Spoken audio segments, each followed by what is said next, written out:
नमस्कार दोस्तों। जियोग्राफी की क्लास में हमने देखा था कि ग्रहों की स्थिति के बारे में सौरमंडल में। अब हम देखते हैं उपग्रहों के बारे में। तो यहाँ पर जैसा कि सूर्य है, सूर्य के इधर में सौरमंडल, उसके पूरे सौर परिवार हैं। तो सूर्य एक तारा होने की वजह से इसका गुरुत्वाकर्षण बल जो है वो पृथ्वी से भी 28 गुना अधिक है। और यही कारण है कि सूर्य छोटे छोटे क्षुद्र ग्रहों और जो उपग्रह है उसको अपनी ओर आकर्षित करता है। इसीलिए जो सूर्य है, बुध और वीनस मतलब शुक्र के जो उपग्रह हैं उनको अपनी ओर आकर्षित कर लेने के कारण मरकरी और वीनस में कोई भी उपग्रह नहीं पाया जाता। किंतु पृथ्वी पर एक उपग्रह पाया जाता है जिसे हम चंद्रमा के नाम से जानते हैं। दोस्तों, अगर मंगल ग्रह की बात करें तो मंगल ग्रह में भी दो उपग्रह पाया जाता है, जिसमें से सबसे छोटा उपग्रह मंगल ग्रह में ही पाया जाता है, जिसको हम डिमोस के नाम से जानते हैं। सबसे बड़े उपग्रह की बात करें तो बृहस्पति में पाया जाता है, और बृहस्पति में जो सबसे बड़े उपग्रह का नाम है उसका नाम है गैनीमेड। सबसे ज़्यादा उपग्रह की बात करें तो शनि में सबसे ज़्यादा उपग्रह पाया जाता है। चलिए अब हम देख लेते हैं इन ग्रहों के थोड़े बहुत डिटेल में।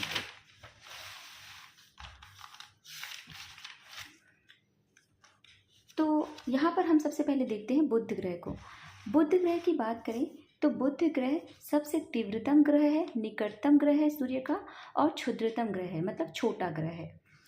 वायुमंडल इसमें नहीं पाया जाता है, और सौर ज्वाला अधिक होने के कारण यह बहुत बहुत गर्म ग्रह माना जाता है।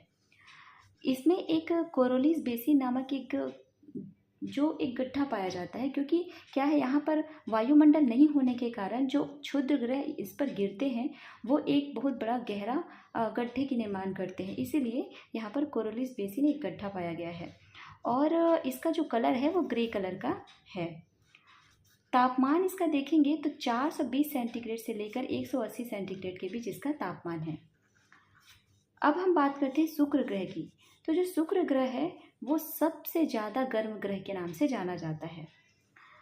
शुक्र ग्रह सबसे धीमा घूर्णन करता है, करीब 243 दिन में एक चक्कर लगाता है।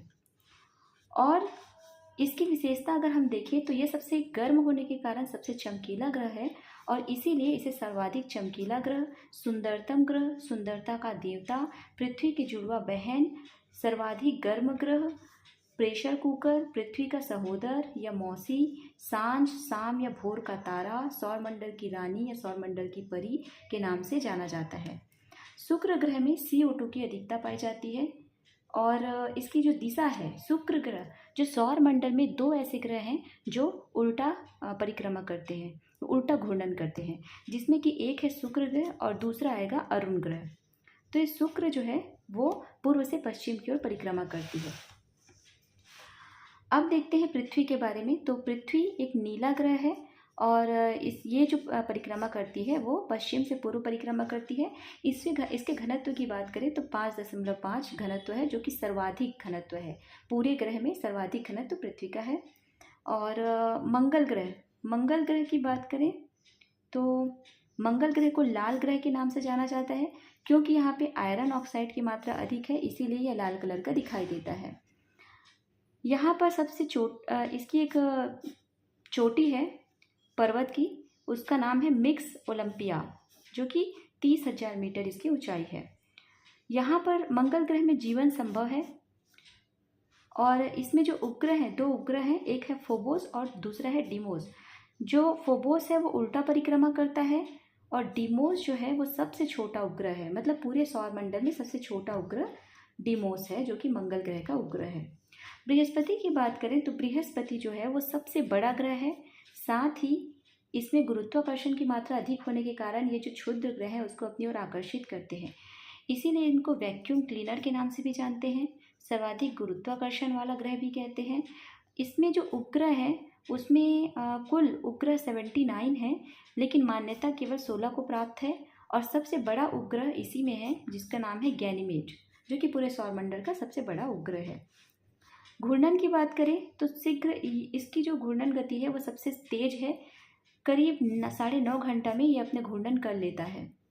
सुनहरा या पीला रंग का ये दिखाई देता है। इसमें SO2 की मात्रा, सल्फर डाइऑक्साइड की मात्रा सर्वाधिक पाई जाती है। यह एक हिम रहित ग्रह है, साथ ही सूर्य की परिक्रमा 12 वर्षों में करती है, इसीलिए जो कुंभ मेला लगता है 12 वर्षों बाद लगता है। इसको गुरु ग्रह के नाम से भी जाना जाता है, सौर मंडल का गुरु भी इसे कहते हैं। शनि ग्रह की बात करें तो शनि ग्रह सबसे कम घनत्व वाला ग्रह है, इसी कारण यह पानी में भी नहीं डूबता है। अगर इसके घनत्व की बात करें तो औसतन इसका घनत्व 0.5 है। छल्ला, इसमें 7 छल्ले पाए जाते हैं इसके ऊपर, जो कि ग्रहों के टुकड़े अर्थात क्षुद्र ग्रह होते हैं।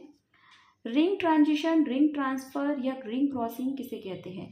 तो 14 साल के बाद जो ये 7 छल्ले जो घूमते रहते हैं वो दूर जाने की वजह से कभी कभी दिखाई नहीं देते हैं, जिसे ही हम रिंग क्रॉसिंग, रिंग ट्रांसफर या रिंग ट्रांजिशन के नाम से जानते हैं। उपग्रह की बात करें तो सर्वाधिक उपग्रह शनि ग्रह में पाया जाता है, जिसमें कुल 82 उपग्रह हैं और मान्यता 21 को प्राप्त है। टाइटन, टाइटन नामक एक उपग्रह है।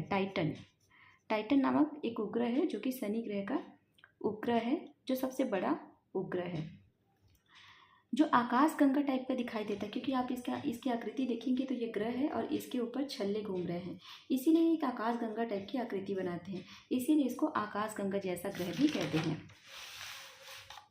अब बात करते हैं अरुण की। अरुण अर्थात यूरेनस। तो यूरेनस जो है वो हरा ग्रह है। हरा होने का कारण है मीथेन गैस की उपस्थिति। मीथेन गैस की उपस्थिति के कारण यह हरा दिखाई देता है। साथ ही अत्यधिक झुका हुआ होने के कारण इसे लेटा हुआ ग्रह भी कहते हैं और इसे आधुनिक ग्रह के नाम से भी जाना जाता है। जो मैंने बताया था दोस्तों कि शुक्र ग्रह और अरुण ग्रह एक ऐसा दो उपग्रह हैं जो कि उल्टा परिक्रमा करते हैं। तो ये भी पूर्व से पश्चिम की ओर परिक्रमा करती है। छल्ला, इसमें भी छल्ले पाए जाते हैं। इसमें कुल 5 छल्ले पाए जाते हैं। इनके जो उपग्रह हैं 27 उपग्रह हैं, जिसमें एक उपग्रह का नाम है ट्रिटेनिया। टाइटन जो है वो शनि ग्रह का उपग्रह है, किंतु ट्रिटेनिया जो है वो अरुण का उपग्रह है। सबसे ठंडा ग्रह, इसे सबसे ठंडा ग्रह के नाम से भी जाना जाता है। वरुण अर्थात नेपच्यून। तो वरुण जो है सबसे दूर ग्रह है, सूर्य से सबसे दूर है, इसीलिए इसकी परिक्रमा भी सबसे बाद में होती है, मतलब सबसे देर से होती है परिक्रमा।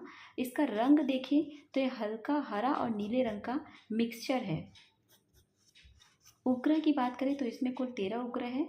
ट्राइटन नामक एक उपग्रह है जो कि वरुण ग्रह का उपग्रह है। प्लूटो अर्थात यम दोस्तों, प्लूटो या यम को पहले एक नौवां ग्रह के रूप में लिया गया था, किंतु बाद में देखा गया कि इसकी जो आकृति है वो क्षुद्र ग्रहों के समान है, मतलब उपग्रहों से भी बहुत छोटा है, इसीलिए इसको ग्रहों की श्रेणी से हटाकर इसको एक नाम दे दिया गया है 134346। अब इसे वर्तमान में ग्रह नहीं मानते हैं, ये क्षुद्र ग्रह की श्रेणी में आती है। ठीक है दोस्तों, तो ये था सभी ग्रहों के बारे में।